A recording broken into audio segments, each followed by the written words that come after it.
직업방송과 연합뉴스TV가 함께 만드는 취업 전문 뉴스, 투데이 고용플러스입니다.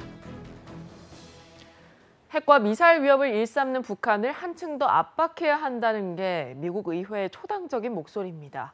이런 기류를 반영하듯 북한 관련 법안과 결의안 3건이 하루 사이 미 하원 외교위원회에서 일사천리로 처리됐습니다. 워싱턴에서 심인성 특파원입니다. 현지 시간 29일 열린 미국 하원 외교위원회 전체 회의에서 여러 안건들이 만장일치로 처리됩니다. All those in favor say aye. All those opposed, no. 이번에 처리된 안건에는 대북 제재를 전방위로 강화하는 법안 2건과 결의안 1건이 포함됐습니다. 불과 8일 전에 발의된 대북 차단 및 제재 현대화 법안, 북한 테러 지원국 재지정 법안, 그리고 북한이 대륙간 탄도미사일 규탄 결의안이 그것입니다. 미 하원 외교위원회가 북한 관련 안건을 하루 새 그것도 무더기로 처리한 것은 매우 이례적인 일로 북한의 핵과 미사일 위협에 대한 미국 의회의 엄중한 인식을 보여줍니다. 특히 북한의 6차 핵실험이 임박했다는 관측이 이어지고 있는 만큼 미국 의회가 옐로우 카드를 꺼내든 모습입니다. 이번에 통과된 대북 제재 법안은 대북 제재를 더욱 촘촘히 함으로써 북한 정권의 자금줄을 완벽히 봉쇄하는 동시에 대북 원유 공급 차단에 시동을 걸었다는 평가를 받습니다. 북한 테러 지원국 재지정 법안은 화학무기 VX에 의한 김정남 암살 사건으로 더욱 탄력을 받은 상태입니다. 또한 함께 처리된 대북 규탄 결의안은 북한의 핵과 미사일 개발을 비판하는 동시에 고고도 미사일 방어체계, 사드의 조속한 한국 배치를 촉구하는 내용을 담았습니다. 상임위 문턱을 넘은 이들 법안과 결의안이 미국 의회의 초당적 대북 압박 차원에서 예상보다 빨리 하원 전체 회의를 통과할 것이라는 관측도 적지 않습니다. 워싱턴에서 연합뉴스 심인성입니다. 중국이 사드 배치에 대한 보복으로 최근 한국 단체 관광을 중지한 바 있는데요. 이와 반대로 중국이 미사일과 핵 도발을 일삼는 북한과 동남아 관광대국인 태국 여행을 파격적으로 지원해서 눈길을 끌고 있습니다. 베이징에서 심재훈 특파원입니다. 중국 단둥과 북한 평양을 오가는 전세기가 지난 28일 처음으로 취항했습니다. 이 전세편을 운항하는 항공사는 북한의 고려항공입니다. 많은 중국 사람들이 조선에 대해서 좋은 감정을 가지고 있고, 그래서 여기에 와보고 가는 사람들도 많고, 그래서 많은 관광객들이 올 것이라고 생각합니다. 고려항공은 5년 연속 세계 최악의 항공사로 선정됐을 정도로 안전도에 문제가 많습니다. 안전 문제 등을 고려할 때 해외 취항이 가능한 고려항공 여객기는 4대에 불과한 것으로 알려졌습니다. 중국 당국이 고려항공의 취약성을 알고도 전세기 운항을 허용했다는 것은 문제가 있다는 게 업계의 지적입니다. 중국 당국은 이미 수많은 노선이 개설된 태국에 직항 노선을 추가했습니다. 타이항공은 지난 28일부터 베이징과 푸켓을 연결하는 직항 노선을 개설해 운항이 들어갔습니다. 태국은 지난 15일부터 중국인들의 한국 단체 관광이 중단되면서 대체 관광지로 중국 당국이 독려하는 곳입니다. 그러나 중국은 사드 문제가 불거진 뒤 지난해 말부터 중국발 한국행 전세편 운항 허가를 내주지 않고 있습니다. 중국이 한국에는 경제적 보복을 가하면서 안보 위협 가해자인 북한의 여행학도 조치로 외화벌이를 해주는 것은 유엔 대북 제재에 역행한다는 지적이 나옵니다. 베이징에서 연합뉴스 심재훈입니다. 소비가 넉 달 만에 증가세로 돌아섰지만 전체 산업 생산은 넉 달 만에 감소세로 돌아섰고 특히 광공업 생산이 8년여 만에 최대 감소폭을 기록했습니다.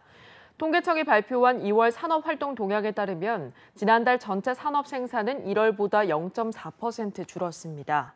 특히 광공업 생산은 반도체, 자동차 등의 부진으로 3.4% 줄어 글로벌 금융위기 때인 2008년 12월 이후 감소폭이 가장 컸습니다. 제조업 평균 가동률도 70.9%로 1월보다 3.3%포인트 하락했습니다. 다만 소매 판매는 내구재, 비내구재 판매가 모두 늘어서 2월보다 3.2%가 증가했습니다. 삼성전자가 새로운 스마트폰 갤럭시 S8 시리즈를 공개했습니다. 작년 2월 갤럭시 S7 시리즈를 내놓은 데 이어서 1년 1개월 만에 새로 내놓은 야심작인데요. 이번 제품에는 어떤 내용의 혁신이 들어갔는지 박성재 특파원이 전해드립니다. 삼성전자의 신제품은 5.8인치 크기의 갤럭시 S8과 6.2인치인 갤럭시 S8 플러스입니다. 우선 디자인부터 달라졌습니다. 기존 제품에 비해 눈에 띄게 길쭉해졌습니다. 가로 세로 비율을 18.5대 9로 만들어 동영상 시청이나 게임 때 몰입감을 좋게 했습니다. 스마트폰에서 차지하는 화면의 크기도 키웠습니다. 테두리를 최소화하고 홈 버튼을 없앰으로써 같은 크기의 스마트폰에 비해 화면의 크기가 18% 커졌습니다. 가장 주목을 끄는 부분은 빅스비라는 이름의 지능형 사용자 인터페이스입니다. 기존 제품은 화면을 터치하는 방식으로 작동했지만 빅스비는 사용자의 말을 알아듣고 명령을 따르게 됩니다. 특정 사진을 홍길동에게 보내라고 말하면 갤러리에서 사진을 찾아 전화번호부와 메시지 앱을 차례로 실행하면서 사진을 보냅니다. 사용자의 얼굴을 알아보고 스마트폰 잠금을 해제할 수 있게 된 것도 특징입니다. 패턴이나 비밀번호, 홍채 인식, 지문 인식에 더해 스마트폰이 사용자의 얼굴을 알아보고 사용을 허락합니다. 세계 최초로 10나노 프로세서를 탑재했습니다. 이는 중앙 처리 장치의 성능을 10% 이상, 그래픽 성능을 21% 이상 개선시켰습니다. 스마트폰을 데스크탑 컴퓨터처럼 사용할 수 있도록 해주는 삼성 덱스도 선보였습니다. 덱스 스테이션에 스마트폰을 꽂기만 하면 스마트폰의 앱이나 게임을 컴퓨터 모니터 또는 TV로 즐길 수 있습니다. 360도 촬영이 가능한 기어 360 신제품도 공개했습니다. 갤럭시 노트 7 발화 사건으로 치명상을 입은 삼성전자가 신제품을 통해 스마트폰 명가의 자존심을 회복할지 주목됩니다. 뉴욕에서 연합뉴스 박승재입니다. 대우조선해양의 대주주이자 주채권은행인 산업은행이 대우조선 노동조합에 무분규로 자구계획에 동참하겠다는 동의서를 다음 주까지 제출하라고 통보했습니다. 산은은 고통분담에 동참하겠다는 노조의 동의를 받아 사채권자들의 채무 재조정을 본격적으로 끌어낸다는 계획입니다. 산은은 시중은행의 채무 재조정 참여 확약서도 다음 주까지 받기로 해서 4월 초가 이번 구조조정 방안 이행을 위한 첫 번째 고비가 될 것으로 보입니다. 눈앞에서 펼쳐지는 가상 증강현실 분야가 차세대 산업으로 각광받고 있는데요. 부산에서 이 두 기술을 접목한 센터가 문을 열었습니다. 보도에 김재홍 기자입니다. 간단한 장비만 착용하면 눈앞에 펼쳐지는 새로운 세계. 가상 증강현실 기술을 적용한 게임을 즐기는 모습입니다. 게임은 물론 각종 재난 상황에 대비한 안전훈련에도 활용될 수 있습니다. We definitely believe in the long-term future of VR and AR. This is why HTC5 is investing heavily into both R&D and also additional technologies with the collaboration of incubators like this. Right? So we definitely see a bright future for AR and VR becoming the next computing platform for all of us. 부산에서는 관련 분야 7천여 곳의 콘텐츠 기업에서 2만 명 이상이 근무하고 있습니다.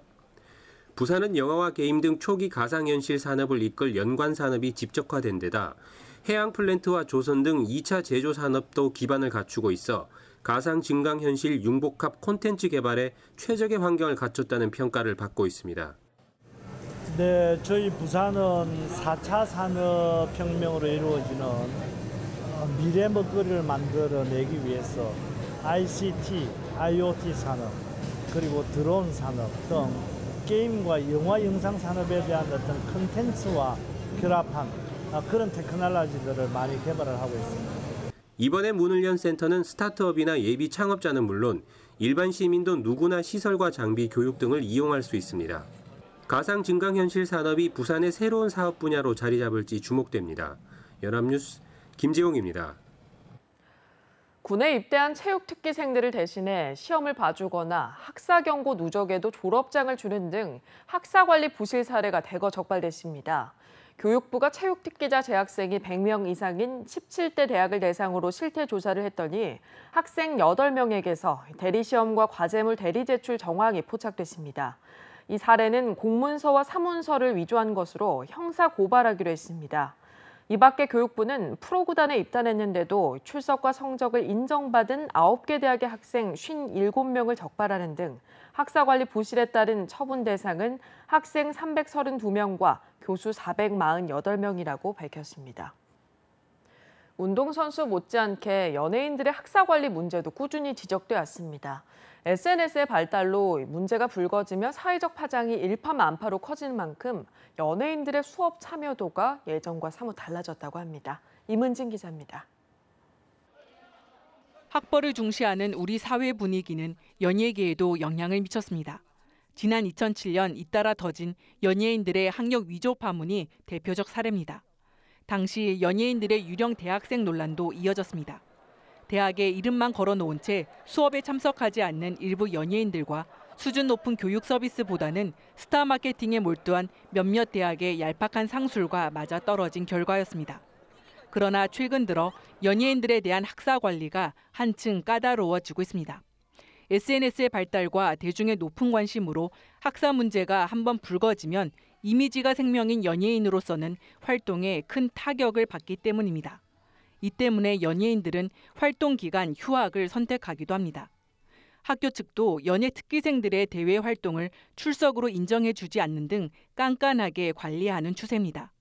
또한 대학 졸업장보다 일찍부터 자신만의 길을 확실히 걷겠다는 사회의식의 변화에 스타들도 일조하고 있습니다.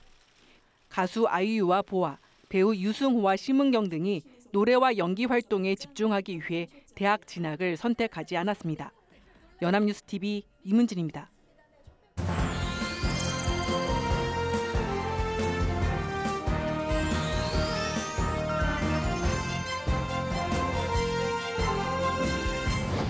숨겨져 있는 알짜 직업을 소개하는 히든잡 시간입니다. 오늘도 투데이 고용플러스의 공식 취업 도우미죠. 고보나 캐스터와 함께합니다. 안녕하세요. 안녕하세요. 히든잡 시간입니다.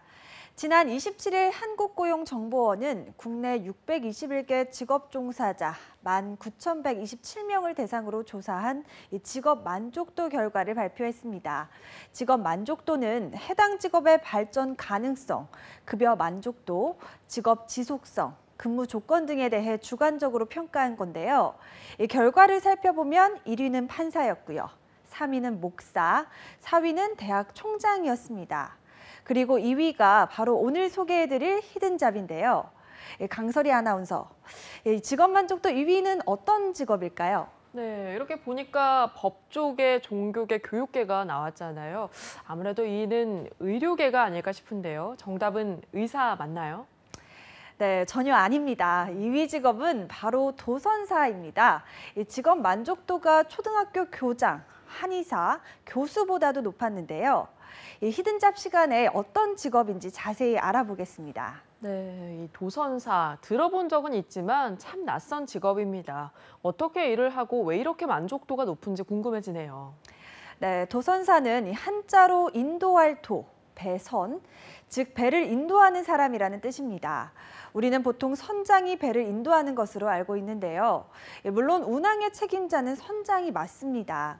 그렇다면 이 도선사는 언제 배를 인도하는 사람일까요? 도선은 항만이나 운하, 강 등의 도선구역에서 선박이 안전하게 정박할 수 있도록 인도하는 행위를 뜻합니다. 그래서 도선사는 이런 도선구역에서 배를 책임지고 안전하게 인도하는 역할을 하는 직업입니다. 네, 배가 항구에 드나들 때만 배를 조종하는 사람이 있다는 게 참 놀랍습니다. 항만 주위에서 특별히 전문가가 필요한 이유가 있을까요? 네, 배의 출입항은 비행기의 이착륙과 같다고 생각을 하시면 됩니다. 고도의 기술이 필요한데요. 항구마다 지리적 조건, 기상, 조류, 수심 등 주변 환경이 천차만별이고 매일 달라지는 선박의 입출입 상황 등 도선에 필요한 정보를 배 선장이 다 알기가 쉽지가 않습니다. 그래서 이 작업만 전문적으로 담당하는 도선사가 필요한 겁니다. 특히 대형 선박이 정박할 때는 특별한 방식이 필요하기도 해서 충돌의 위험이 커집니다. 이러한 위험 요소들을 통제하고 안전하게 선박들을 입출항시키는 책임자가 바로 도선사라고 할 수 있습니다. 네, 선장이 배의 모든 책임을 지지만 항만 주변에서 입출항을 할 때는 도선사가 선장과 같은 역할을 한다, 이렇게 이해하면 되겠네요. 네, 그렇습니다. 이 도선사가 중요한 다른 이유는 항만에 출입항 시 사고가 나면 항만 전체가 마비가 될 수 있기 때문입니다. 만약 수만토급 배가 인천항 앞에서 사고가 난다고 가정을 한번 해보겠습니다. 우선 사고로 인해 인천항 자체가 마비가 되고요. 인천항을 통해 들어오기로 한 수입품들이 들어올 수가 없습니다.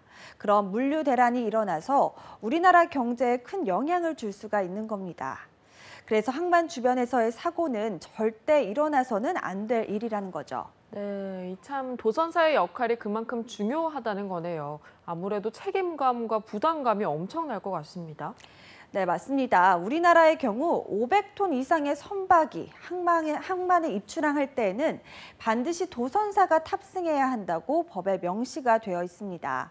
이 도선사는 선박에 탑승한 후 선장으로부터 조종 권한을 위임받아 이 선박을 안전하게 인도하는 건데요. 그래서 항구 주위에서는 도선사가 선장과 같은 지위를 갖게 됩니다. 네, 그렇군요. 그런데 저희가 처음에 직업 만족도를 봤을 때 도선사가 판사에 이어서 2위에 올랐잖아요. 이렇게 직업 만족도가 높은 이유는 뭘까요? 네, 해상 관련 직업인들은 도선사가 해기사의 꽃이라고 말을 합니다. 그만큼 전문성이 필요하고 자부심도 있다는 뜻인데요.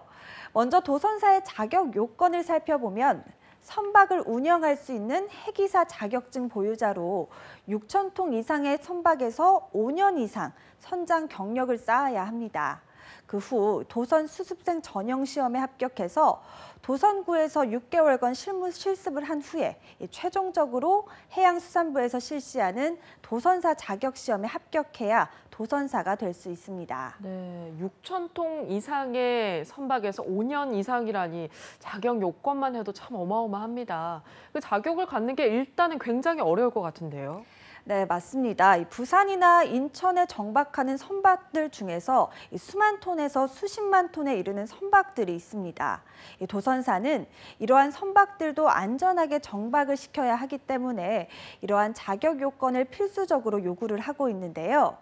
미 항공모함이 우리나라의 군함에 입항할 때가 있습니다. 이때도 국내 도선사들이 입항을 지도하게 됩니다. 네, 이 자격 요건, 시험 과정도 까다로운 전문직이니까 당연히 보수도 좀 상당하겠습니다. 네, 퇴역한 해군 장교들과 이 베테랑 선장들도 도선사가 되기 위해 상당 기간 준비를 한다고 합니다. 이런 기회비용을 들여야 하는 만큼 임금 수준은 높은데요. 2014년 한국고용정보원이 발표한 자료에 의하면 도선사의 평균 연봉은 1억 1,837만 원이었습니다. 상당하죠. 전체 직업 집단 가운데 3위였는데요. 평균 연봉이 도선사보다 높은 직업은 기업 임원과 비행기 조종사뿐이었습니다. 임금 면에서도 도선사는 선박 관련 일을 하는 모든 사람들에게 선망의 대상인 거죠. 네, 평균 연봉이 1억 2천만 원 정도 된다면 베테랑 도선사들의 연봉은 그보다 더 많겠습니다. 자, 그럼 근무 지역은 주로 항만 주변이 되는 건가요? 네, 그렇습니다. 흥미로운 건 도선사 자격증은 도선 지역별로 면허를 발급받게 되는 건데요. 그래서 부산항의 도선사가 인천항의 도선사로 일할 수는 없습니다. 이 도선사라는 직업의 특성상 항만 주변을 잘 알고 있어야 하기 때문에 이 지역별로 면허를 발급받고 근무하게 되는 겁니다. 그래야 이 해당 지역에 대해 폭넓은 지식과 경험을 가지고 도선을 할 수 있기 때문입니다. 네, 그렇군요. 오늘은 해기사의 꽃이라고 불리는 도선사에 대해서 알아봤습니다. 위험 해역이 많았던 세월호의 마지막 항해에서도 이 도선사의 역할이 컸다고 알려져 있죠. 아무쪼록 무사히 인양이 잘 됐으면 하는 바람입니다. 지금까지 히든잡 구본아 캐스터와 함께했습니다. 고맙습니다. 고맙습니다.